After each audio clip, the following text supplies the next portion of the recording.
Hey everyone, welcome to Static Mind Relief. I'm so glad you're here. You know, in my work, I spend a lot of time thinking about courage, vulnerability, and shame, and how they show up in our lives, especially in our closest relationships. And one of the things that deeply impacts our ability to show up authentically and connect with others is our attachment style. Today, we're diving into this fascinating world of attachment styles and how they impact our relationships. We're going to talk about what they are, how they develop, and how understanding them can be a game changer for creating healthier, more fulfilling connections. So if you've ever wondered why some people seem to breeze through relationships while others struggle, or maybe you're curious about your own patterns in relationships, you're in the right place. Let's explore the science behind these styles and learn how understanding them can lead to healthier connections. Let's start with secure attachment. Imagine a child who falls and scrapes their knee. They run to their caregiver who scoops them up, offering comfort and reassurance. The child calms down, knowing they're safe and loved. This, my friends, is the essence of secure attachment. People with a secure attachment style generally feel safe and comfortable in relationships. They trust their partners, believe they're worthy of love, and aren't afraid to be vulnerable and express their needs. They see the good in others, but they also have healthy boundaries. They understand that it's okay to be independent and have their own lives while still being deeply connected to their partners. Now, this doesn't mean that securely attached people don't experience conflict or challenges in their relationships. We're all human, right? But what sets them apart is their ability to navigate these bumps in the road with a sense of security and resilience. They can communicate their needs effectively, listen to their partners with empathy, and work together to find solutions. They don't resort to blame, manipulation, or shutting down. They approach conflict as an opportunity for growth and deeper understanding. This ability to stay present and engaged, even when things get tough, is a hallmark of secure attachment. It's about knowing that disagreements don't have to derail the relationship because the foundation of trust and love is strong. Secure attachment is like having a safe haven, a secure base from which to explore the world and take risks, knowing that you have someone to come home to. It's about feeling seen, heard, and valued for who you truly are. And the beautiful thing is, even if we didn't have the most secure childhoods, we can learn to develop a more secure attachment style as adults. It takes work, self-awareness, and a willingness to challenge old patterns, but it's absolutely possible. Now let's talk about anxious attachment. You know, in my research, I've found that people with this style often have a deep-seated fear of abandonment and rejection. They crave closeness and reassurance, often to the point of becoming overly dependent on their partners. Imagine someone constantly seeking validation, needing to know where their partner is every minute of the day, or getting extremely upset if their partner doesn't respond to a text right away. This can be a sign of anxious attachment. It's not that people with this style are intentionally trying to be clingy or needy. It's that their nervous system is wired for hypervigilance when it comes to relationships. They're constantly scanning for any sign of danger, any hint that their partner might be pulling away.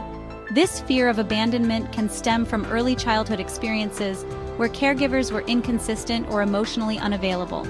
Maybe their needs weren't consistently met, or they felt like they had to work extra hard to earn love and attention. As adults, this can manifest as a deep-seated belief that they're not worthy of love, or that they have to constantly prove their worth to keep their partners from leaving. This can lead to a cycle of seeking reassurance, feeling temporarily soothed, and then quickly falling back into anxiety and insecurity. It's exhausting for both partners involved. The key to understanding anxious attachment is to recognize that it's driven by a deep longing for connection and a fear of being alone. It's about learning to soothe those fears and develop a stronger sense of self-worth. Now, let's shift gears and talk about avoidant attachment. People with this style often appear independent, self-sufficient, and emotionally reserved. They may value their autonomy and personal space highly, sometimes to the point of seeming distant or emotionally unavailable. Imagine someone who recoils at the thought of emotional intimacy, who prefers to keep their feelings bottled up, or who has difficulty expressing their needs. This can be a sign of avoidant attachment. Now, it's important to understand that this avoidance isn't about not having feelings. It's about having learned to suppress those feelings as a way of protecting themselves. They may have grown up in environments where vulnerability was discouraged or even punished. Maybe their caregivers were emotionally distant or dismissive, leading them to believe that it's not safe to rely on others or express their needs. So, they build walls, create distance, and prioritize self-reliance as a way of managing their anxiety in relationships. This can make it challenging for them to form deep, lasting connections because intimacy requires vulnerability, and vulnerability feels threatening to their nervous system. They might struggle with letting people in, sharing their inner world, or allowing themselves to be truly seen. The key to understanding avoidant attachment is to recognize that beneath that seemingly impenetrable exterior is often a deep fear of intimacy and a longing for connection, even if they have a hard time admitting it. Disorganized attachment, the turbulence of mixed signals. Now let's talk about disorganized attachment, which can be the most complex and challenging style to navigate. People with this style often exhibit a mix of anxious and avoidant behaviors, creating a confusing and unpredictable dynamic in their relationships. Imagine someone who simultaneously craves closeness and pushes it away, who sends mixed signals, or who seems to sabotage their relationships just when things are going well. This can be a sign of disorganized attachment. This push and pull dynamic often stems from early childhood experiences of trauma, neglect, or abuse. Their caregivers may have been a source of both fear and comfort, creating a deep sense of confusion and insecurity. As adults, this can manifest as a fear of intimacy, coupled with a desperate need for connection. They may long for closeness but then panic when they get it, fearing that they'll be hurt or abandoned. This internal conflict can lead to a cycle of idealizing their partners, quickly becoming disillusioned, and then seeking out new relationships, only to repeat the same pattern. It's important to note that disorganized attachment often requires specialized therapy and support to heal. It's about addressing the underlying trauma, learning to regulate emotions, and developing healthier coping mechanisms for managing relationship stress. Fearful avoidant attachment, the dance of desire and fear. Now let's delve into a specific subtype of avoidant attachment known as fearful avoidant attachment. People with this style experience a particularly painful internal struggle. They deeply desire close, meaningful relationships, but are terrified of the vulnerability and potential for hurt that comes with them. Imagine someone who longs for connection, but then sabotages the relationship when it starts to get serious. They might pick fights, withdraw emotionally, or find reasons to create distance, all while secretly yearning for the closeness they're pushing away. This fear of intimacy often stems from past experiences where they were hurt, rejected, or betrayed by someone they loved deeply. They learn to associate closeness with pain, making it incredibly difficult to trust and let their guard down. So, they build walls, create distance, and convince themselves that they're better off alone, even though it goes against their deepest desires. It's a defense mechanism, a way of protecting themselves from further heartbreak. The key to understanding fearful avoidant attachment is to recognize that beneath the avoidance lies a deep well of unhealed wounds and a longing for love that feels both terrifying and irresistible. Dismissive avoidant attachment, the illusion of self-sufficiency. Finally, let's explore another subtype of avoidant attachment known as dismissive avoidant attachment.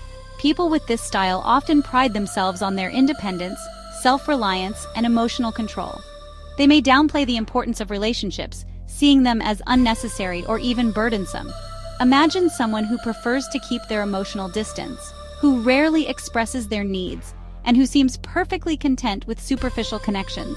They might say things like, "I don't need anyone," or "relationships are too much work." This can be a sign of dismissive avoidant attachment. Now, it's important to note that this dismissal of intimacy isn't necessarily a conscious choice. It's often a defense mechanism developed in childhood to cope with caregivers who were emotionally unavailable or dismissive of their needs. They learn to suppress their emotions, to rely on themselves, and to believe that needing others is a sign of weakness. As adults, they may struggle to understand or empathize with people who are more emotionally expressive. The key to understanding dismissive avoidant attachment is to recognize that beneath that veneer of self-sufficiency often lies a fear of vulnerability and a deep-seated belief that they are unworthy of love and connection. Let's recap what we've learned today about the different attachment styles. We explored the security and trust of secure attachment, the yearning for connection in anxious attachment, the guarded independence of avoidant attachment, and the complex mix of emotions in disorganized attachment. We also delved into the subtypes of avoidant attachment, including the fear-driven dance of fearful avoidant, and the self-protective nature of dismissive avoidant. Understanding these styles is like having a roadmap to navigate the complex terrain of relationships.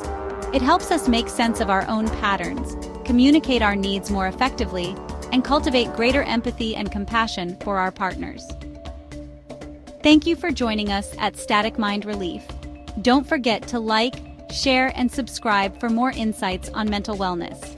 Remember, we're all in this together, learning, growing, and striving to create more meaningful connections.